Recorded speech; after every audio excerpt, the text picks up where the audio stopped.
guys, it's that time of year where I do my end of year list. I think the last couple years I did a top 30.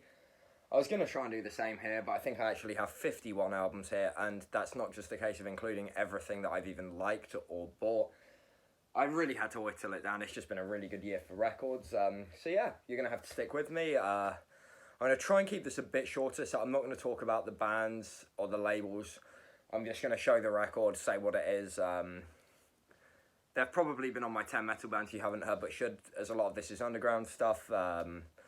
There's a good chance, you know, you can just look this stuff up yourself. The internet exists. You clearly have access to it if you're watching me, so it's going to be a team effort here. And also I'm doing my first ever giveaway, just because of happenstance, really. Basically, I got sent 2 copies of this from the promotion company that I work with, and I figured I could sell it, but I don't believe in doing so. It didn't cost me anything, so it wouldn't be right for me to profit off it. So yeah, the first album I'm going to talk about is, well, mention it is Worms for Everglade. Really cool record, amazing effort, and like I said, I've got 2 copies of this, so if you stick around to the end of the video, that benefits me, and more importantly, it means you're probably going to check out all this stuff. So yeah, stick around to the end of the video, and I'll talk about how you can get a free copy of this. Obviously I can only give one away, but you know, you could be that one. It's not going to cost anything. So first I'm going to do the tapes. We have Evil, Possessed by Evil, killer black thrash from Japan. Galvanizer's second album, the new Phrenelith album. That one, the LP's delayed for next year, but yeah, got the tape. Morbific, Ominous Seep of Putridity. Cerebral Rot, second album. Excretion of Mortality. So another, we all knew that was going to be on here. And Heavy Sentence, Bang to Rights. That is the end of the tapes. There's a lot of CDs, just it seemed, unfortunately a lot of vinyls are delayed, so me being impatient, I just sort of bought the CDs of the tapes, but there's vinyl, we'll save that for the end. And I should probably note by now, I think I forgot, there's no particular order to this, but there will at the very end be my best album of the year, so stick around for that. Snet, with a album cover I'm not going to try and pronounce, but yeah, some really good death metal there. Bonehunter, with their, I think the 4th full-length Dark Blood and Dark Blood Reincarnation System. I completely forgot that. Tyrann with Qrixkuor's music. I've probably butchered that one because Swedish is, for me, a really hard language, which may come as a shock. But yeah, I think they're already working on their second album. Inferno's new album, Paradigma. Lucifer's Hammer with The Trip, which is also a great name for your band. If you know, you know. The classic heavy metal fans will. But yeah, Lucifer's Hammer. Blazon Rite with Endless Halls of Golden Totem. I'm trying not to group labels or like styles together too much. I'm trying to make it a bit random, but yeah, there might be a couple that just seem to stick together quite well. Baxaxaxa's debut album, Catacomb Cult. Some really, really good black metal. I've campaigned this band a bit. I did a cool interview with these guys. Craven Idol, the 3rd full-length album, Forked Tongues. Definitely, I think this is going to be one of those ones that's on a lot of end-of-year lists. And Herzel's debut album, Le Dernier Rampart. I don't know, French is really difficult for me, but yeah. I also recently interviewed these guys. So that was stack 1 of the 4 CDs. Again, if I'm not really going into each band, that's just, I don't want to make a video that's like 8 hours long. So yeah, let's go straight back into it. We have Hellcrash. Now this album, Crucifix Inverter, is being released again via Dying Victims. But yeah, this is just the CD version. Yeah, really cool. If you like early Slayer, Creator, Sodom, which we do on this channel.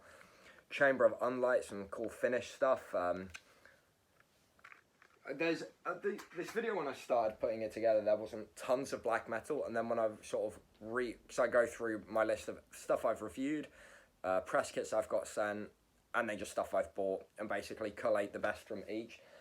Then when I went through the stuff I bought, I was like, actually, there's been some really good black metal this year. Maybe not as much as other years, but the quality has been really high. So yeah, more on that later. We have another Gates of Hell release with Tentation or Temptation. I'm going to guess it's a softer A sound because with French it's a much more subtle language. But yeah, this is really cool.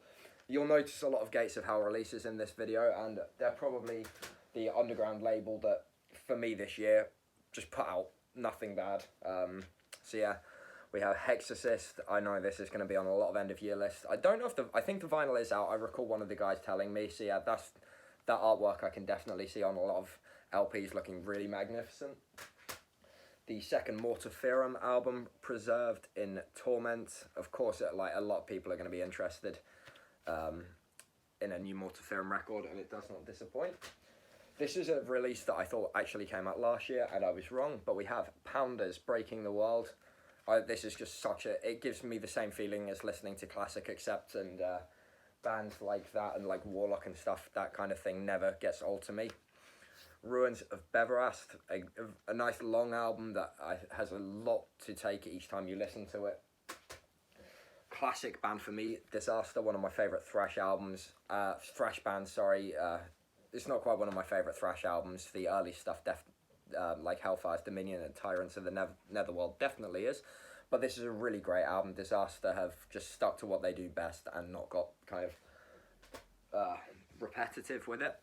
We have Bewitcher's second album. I personally preferred the first, or was it the first one? I preferred Under the Witching Cross, basically.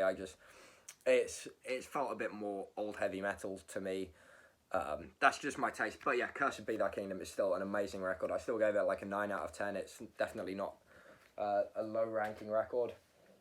And we have I by Balmog, which I keep going to say Balmog because it's got the letter. But yeah, oops, it is Balmog, and it's definitely some really good rocky black metal. People might know by now I really like black metal with rocky bits like Mistaming and stuff.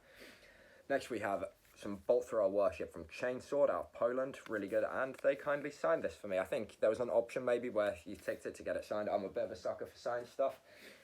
And we have Suffering Hour with the Cyclic Reckoning, not cyclical.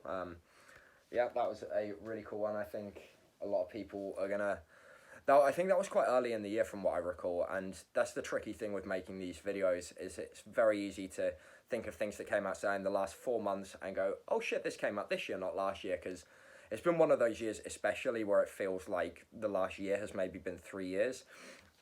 And this is another example. We have a Forceman from Iceland. If you like Icelandic black metal with melody and dissonance and all the qualities that it so boldly has, this is going to be a good example. And Sinning out of Norway, really haunting blackened doom metal. Terrator have announced that they're working on a new album, but they're one of the bands that I think this one of the best use of organs I've heard in a long time. From Italy, we have Hellslave. I know a lot of people, this was one of those bands that just sort of blindsided them with a really strong record. Definitely one to check out. Fans of Hexorcist will also appreciate this one, featuring previous members of Necros Christos. We have the debut full-length from Sijjin, or Sijjin. No, I think it will be Sijjin. But yeah, of course, Necros Christos is one comparable thing. Necrovore, like the early Morbid Angel stuff. Really good album there. The second full-length from Antichrist Siege Machine. I preferred Schism Perpetration, and this isn't me saying, like, ignore these albums. If they've made it to the end of year list, I still think that they're amazing records. Everything on this video is an amazing record. But yeah, this is just, when you think of, like, bestial and war metal, it can get easy to worry that it's just noisy and lacking riffs, whereas this thing sure as hell doesn't lack riffs. Some more traditional heavy metal. It's been a great year for traditional heavy metal, which... I don't know if people are aware, I think I've probably mentioned it, is like, my favourite metal is heavy metal, but obviously I love Black Death, Doom, Thrash Speed. There's, to me, not really much that I don't like genre-wise. I mean, I'm not really interested in, like, core stuff just because it doesn't appeal to my ear, or, like, new metal, but pretty much anything that, to me, is heavy metal I like, and Shadowland certainly are, I'm including subgenres in that, but yeah, really cool band. Of New York. Next we have Fortress, another traditional heavy metal band that they use a lot of synths, which could go really wrong, I think, with traditional heavy metal, but they definitely do it in a way that works. Now, this is an album I thought I'd see more of by now, but it's the new Outre-Tombe, which is their third album, Abyss Mortifer, on Temple of Mystery. I've not mentioned most of the labels in here, but they're an interesting label, which maybe don't put out tons of stuff, but are very reliable. But yeah, I've seen a few, but I've not seen as many as I thought I would. But yeah, fans of like real death metal, this band has just done a really good job at getting more and more regressive with each album. It's like they've gone, hey, the last album sounded too good, let's make it sound even more savage. And I really love that about them. Organic, some German style, some Swedish style death metal from Germany. These guys, they do what they do just very, very well. And I know it'll appeal to a lot of you guys out there like it did to me. Knife, some black and speedy punk. They were in my last video. So yeah, some of this I might be repeating bands. But there you go. You're going to have to live with that because I like this stuff and I'm going to talk about it. Next we have the second Concrete Winds, which I think if this was an awards show rather than some idiot sitting talking about heavy metal records he likes, this would definitely win the award for the most sheerly aggressive, abrasive, brain-draining album of the year. This thing is just ridiculously intense, and I can't wait to see them live. I've never seen these guys live. But yeah, absolutely amazing work. That's a case of a band. I think it's like their first album was really good. I think this one's just leaps and bounds. They've just really honed what's great about the first one and made it even better. Some more New York heavy metal with Tower. I love this album. This is definitely one of my favourite traditional heavy metal albums this year, and I'm not one of these people who care one way or another if a band's female fronted. I don't think that instantly makes a band good. I don't think it instantly makes a band bad. I don't really care who's in a band as long as the music's cool to me. In the cases of some bands like Chastain and Warlock, those kinds of high shrill vocals where it's almost like a raspy female voice has just been such a key element in their sound. And I think with Tower, the just completely wild, crazy vocal she has just absolutely sells it.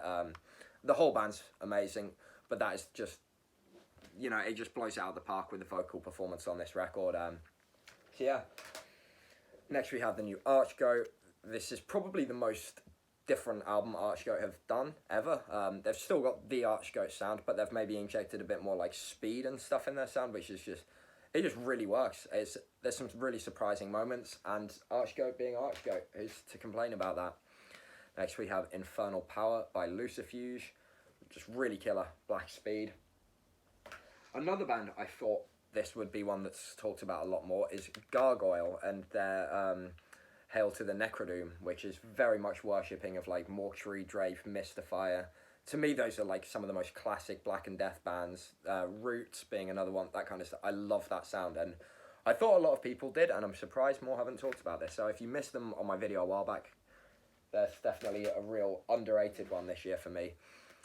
Vulture's Deal in Death. I think this band have just jumped from strength to strength in doing old school stuff without it seeming, I don't know, it doesn't seem gimmicky. And also, I mean, I don't rate things based on the album cover, but obviously it will attract you, and that is just such a cool album cover. But yeah, and the music delivers. And last of the CDs, we have Burial. Now, this is a band it's great to see growing so quickly, because I remember buying the first and second tapes. I don't have the first demo. I don't know if that was only on the compilation and digital, but I have the two tapes they did. I talked about them. I remember people appreciated that band and were like, this is really good. And now their full length has come out on Everlasting Spew, and everyone loves Burial, and I think it's a really good thing because these guys do the perfect mix of different things that I really love in death metal. So that's a really good one to round out the CDs. Now we've got a few vinyl. I'm amazed at how well I've kept this video short. I hope it doesn't seem like I'm just robotically going through stuff, because it is just a case of, I want this video to be watchable. I don't want it to be horrendously long. So the first of the vinyl is Hooded Menace, the Tritonus Bell. Of course it was going to be on here. Hooded Menace, absolutely amazing band for me, and personally I like this record best. Ossuarium Silhouettes Unhallowed was one of my top albums of whatever year, like 2017 or 18 maybe. And basically this album, I would say, Blaine from Banger TV, because he was talking about this, he made a good point in that they could have done more with that sound, and what they did, in my opinion, wasn't go away from that sound at all, but was keep using it and just pack traditional heavy metal and stuff into it while keeping the doom and death gloom of the last one and that very finished kind of creepy feeling. I think that this is the best thing they've done because it's diverse, but in a way that just it screams Hooded Menace and finished Death Doom. Next we have Grave Miasma, and a big thank you to them for sending me the LP again. This really amazing album. Both of these bands actually, Hooded Menace, Grave Miasma. I've interviewed quite a few of these bands this year. I've done probably more interviews than I've ever done, which I'm still learning the ropes with. I've probably only done a dozen or 15, but I've had some amazing feedback from people reading them, and at the end of the day, all I'm doing them is asking things that I want to know and posting them in case you guys want to know. Yeah, Grave Miasma were really interesting to talk to. They're really cool people. They've played some shows as well now since the lockdown, and I really need to catch them live again because they were one of the last bands I saw before the lockdown, and they were absolutely phenomenal live. They've had some lineup changes, and people are definitely responding to the new lineup well. But yeah, absolutely amazing album, and my favourite Grave Miasma material to date, along with the Endless Pilgrimage mini album or EP, whatever you want to call it. Next, one of the other interviews I did, sorry to keep plugging, but I'm going to do it. Rothadas, their debut album. I really love their demo, and Meisako, Jesus, depending how you want to pronounce that. Being a friend of mine, he's sent me a link just to check this out. I wasn't actually working on this release because I do some promotional text for the Meisako label. This one he just sent me to check out, and I was like, oh, new Rothadas album. I'm really excited, and it did not disappoint. Fans of Spectral Voice will definitely love this one, but don't take me as me saying that they are just Spectral Voice worship. They have so much more to their sound. And they're from the Eastern Bloc, and Eastern Bloc bands always just have such a weird and cool way of writing music that's just one of a kind. Talking of which, we have some Russian death metal, which has also been a hot topic of conversation between me and Jesus, because he really enjoyed this album when I posted about it, and thank you again to Sergey for sending me this one out, because it completely bypassed me. I've no idea how.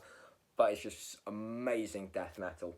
Has everything I like about death metal on one record.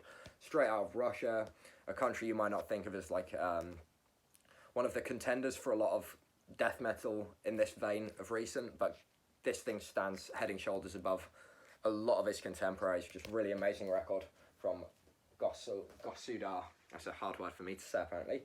Now we have another institution of death metal that's been going for ages. We have Asphyx with Necrosaurus.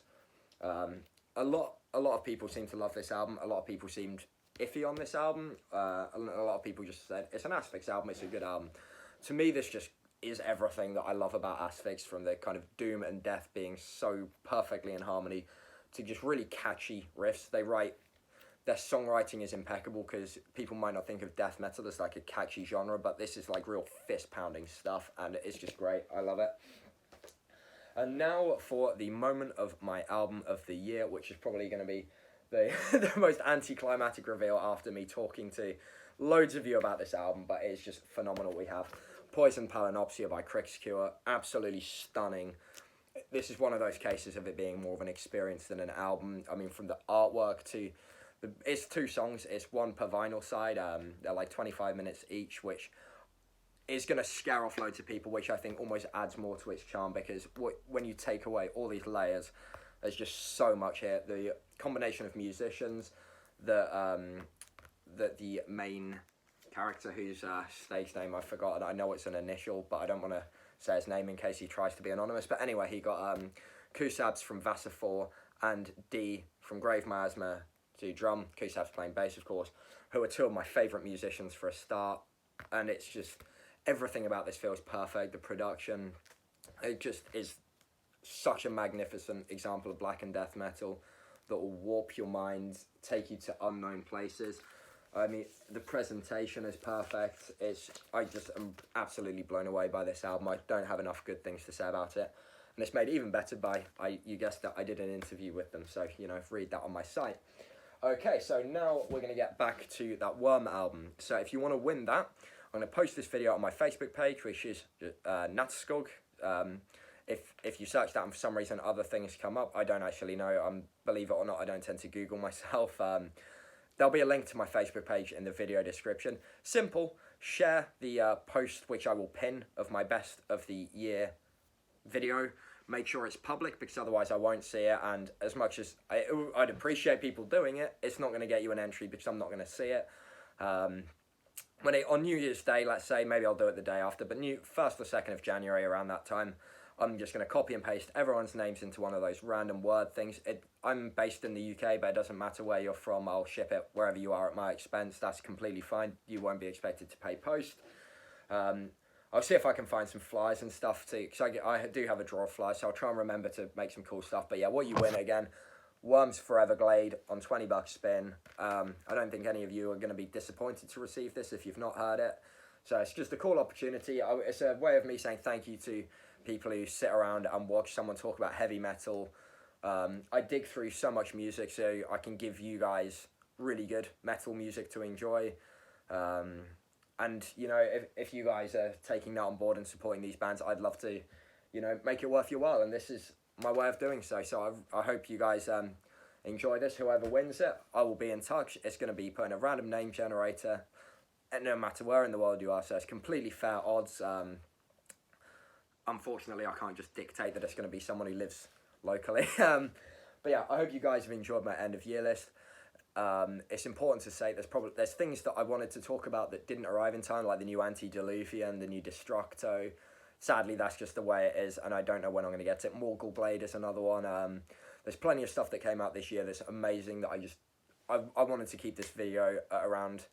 I didn't really want to go 51. I was like, it's actually getting over 50. I need to stop remembering amazing records from this year. So if you're watching this and you're disheartened because your band isn't on this, or a band you love isn't on this, there's a very good chance I also love said bands and they just didn't quite make it onto this. Obviously, it's just opinion. If you have your own opinion and your own top 10, drop it in the comments. I'm always, especially if I don't know those bands and it's going to give me something really cool to check out, that's great. If you're going to be one of those people who's like, fuck you, you didn't say the same thing as me, I really don't give a shit what you have to say. Like, if you're going to be constructive and, you know, talk about good music, absolutely welcome aboard. If you're going to be a dick, then, you know, fuck off, I'm not going to listen to you. I couldn't care less. And thank you to all the bands, the labels, everyone who's made these cool releases happen. Thank you to other people who talk about music in a way like I do that maybe has brought my attention to stuff. Thanks to the people who send me stuff, tell me stuff. And most importantly, thank you to everyone watching this who's going to hopefully support some of these releases and give the underground some money, because it's been a hard year for bands, especially those who are used to touring and have not been able to. And yeah, hopefully if 2021, despite the shit show that it was, can produce so much good heavy metal, there's a lot to come. So until next time, and until the new year, stay metal.